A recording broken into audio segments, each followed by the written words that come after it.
My name is Justin. I'm 34 years old, and I used to be a player. That's right. From the ages of 19 to 25, I went crazy. I was going to bars every single weekend, Friday through Sunday. In the summers, I would go to Vegas twice in the summer, go to clubs, approach women on the street, as they call day game. And I was juggling multiple women for 6 years, lying to them, not letting other girls know that I was seeing other girls. And yeah, I was a very, very wounded and lost young man. So I'm going to take you on a little bit of a journey so you can understand the psychological space of a man who becomes a player and why they are created.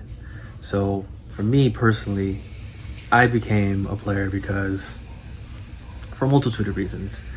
Number one, the very first girl that I loved in high school completely shattered my heart. Completely just cheated on me with a few of my friends. So there's the betrayal of that, and also from my best friends. And subconsciously, right, I think we all can really relate to having your heart open for the very first time and it being stabbed and just backstabbed at the same time. And subconsciously, I made a story that women are not safe, that I'm never going to open up my heart to a woman again. And that's exactly what I did. And the friends that I was hanging out with around that time of my life were also players. So that definitely rubbed off on me. Yeah, I think society definitely has some influence as well, because guys who are players that can get women are definitely like, they're praised. So I learned from my friends and I started getting into that lifestyle. And when I started getting really good, I started looking into like pickup artists, and I started going out on the streets and just talking to hundreds and thousands of girls over the past 6 years of just constantly. That was my purpose in life, was just like to talk to women, to get women to sleep with me. And I got really good at it. I got a lot better than the average man. So I would get lots of numbers, I would go on a whole bunch of dates, and that was my life from 19 to 25. And to be honest, it was just pleasure seeking. And was it fun in the moment? Sure. Yeah, I was chasing pleasure, but was it fulfilling? The answer is no. And the reason it stopped was for a few reasons. I really started to kind of become more aware of my actions around that time. The age of 25, my father had passed away, and that was a really huge wake-up call to actually getting to like witness his death. He became a vegetable, had a heart attack, and became brain dead. So I got to see his body rot in front of me for weeks, for about a month, I would say. So being able to witness that really made me reflect on my life and the things I was doing, and like just didn't like what I saw and what I was doing. And around the same time, I was dating this woman who I believe it was like a year and a half, 2 years I was dating her. And the first year when I was first dating her, I was like seeing other women and wasn't telling her.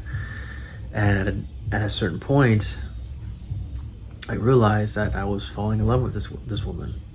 It was the first time my heart has been open since 19 years old. So it was like a 6-year period of me just being a player, having my heart closed. And this woman opened my heart. And I realized about a year in that I didn't want to like be cheating on her or anything, so I stopped, but I didn't tell her. And then after a year, I realized I was sabotaging the relationship because I had this guilty conscience of like all the women I was seeing while I was dating her within the first year. So I decided if this was going to work, like if we were going to make this happen, I needed to come clean. And so I came clean. I told her about every woman that I've slept with, and told her everything, just came completely clean. And it was a very freeing moment for me. Yet there's something about seeing your woman cry because of the pain that you've caused. I will never forget the feeling of watching my woman cry because I completely just shattered her trust in me, backstabbed her, and just was not a good partner.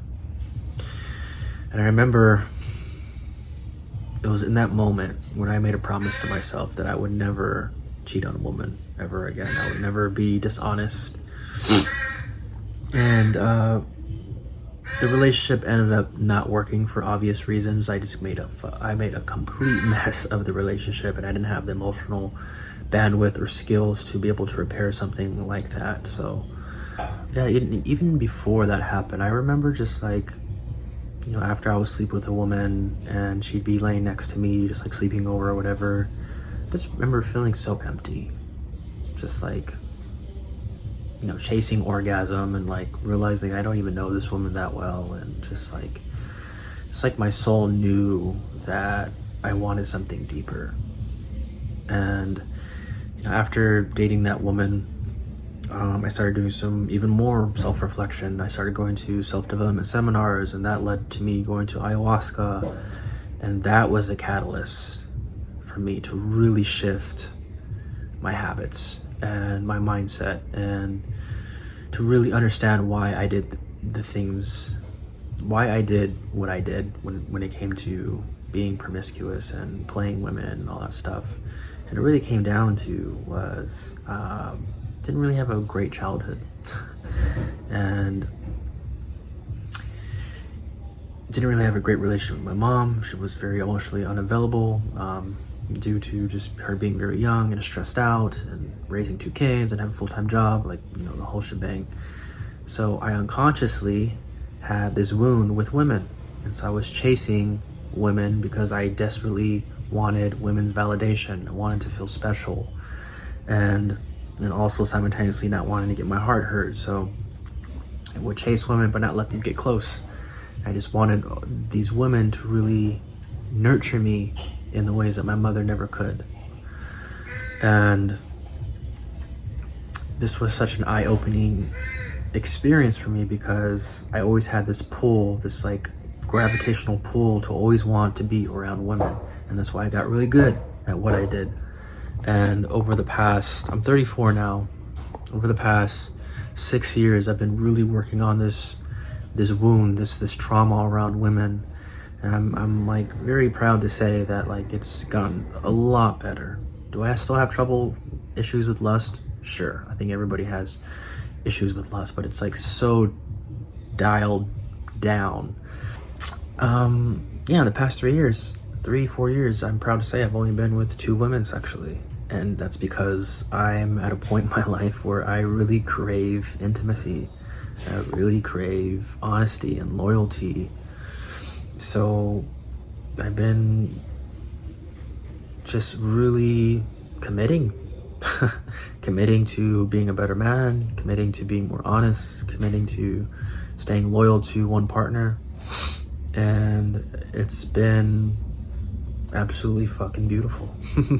Yeah, and it's very interesting because when I look around and I see guys being players, like I understand psychology very well, and I can psychoanalyze individuals very well. So when I see guys out there, it's like I can see the wounding. I can see these men are lost, and you know, a lot of this energy actually comes from like a lack of purpose as well.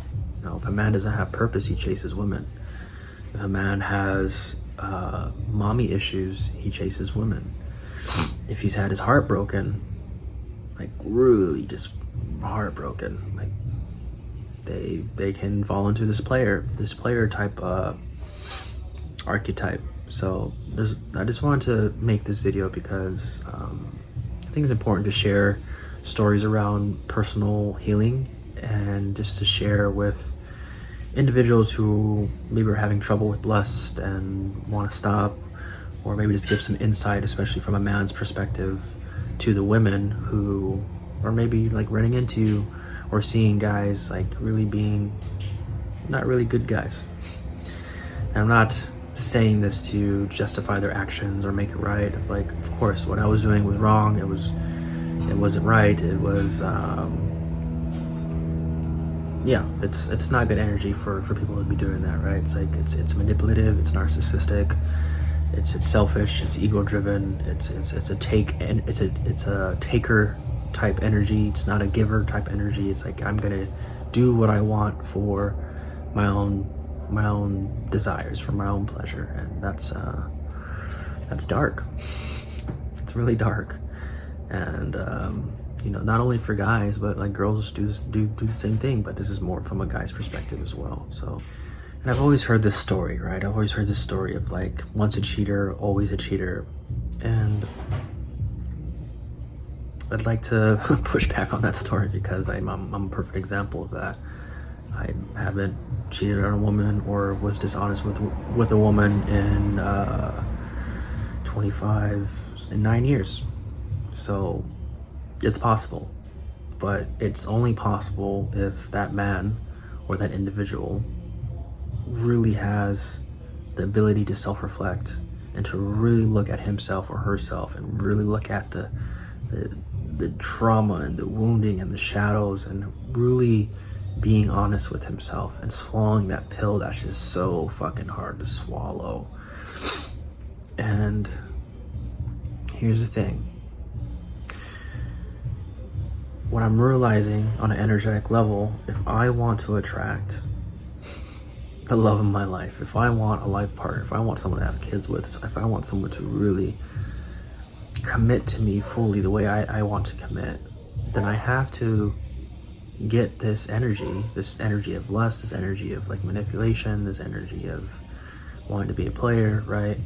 And there's so many layers to this wounding. I have to really work on this wound so that I can attract a woman that wants to do this, right? To be in a partnership with me in a healthy way. Because if I don't look at this wounding, or if I attract somebody who has very similar wounding, then it's gonna end up in a not a very healthy relationship. So that's my story. I hope that was insightful in some way, or maybe you can resonate. But just letting you know, like, there is hope. And if you happen to be dating someone and you've been cheated on, and you're possibly hoping if they can change, like, it really depends. It really depends if they're open, or they even have the emotional bandwidth to even be with that. But there's hope. I think the world is changing. I think, you know, hookup culture is, I think people are getting tired of it. You know, it's like, I think the soul always speaks to us, and you can only ignore the soul's desires for so long. And when you're just hooking up for so long and not really getting substance from actual, true, beautiful relationships, like, it's gonna be loud at a certain point. So,